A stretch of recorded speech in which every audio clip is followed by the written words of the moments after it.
Today we search how to buy shares of Taylor Maritime Investments Limited.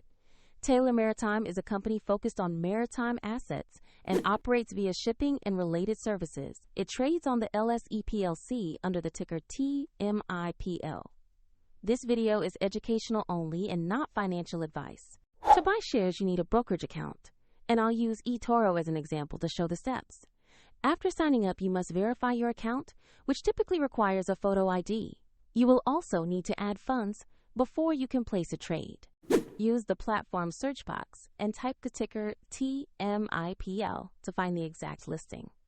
Check the search results carefully to locate the Taylor Maritime Investments Limited entry on the LSE.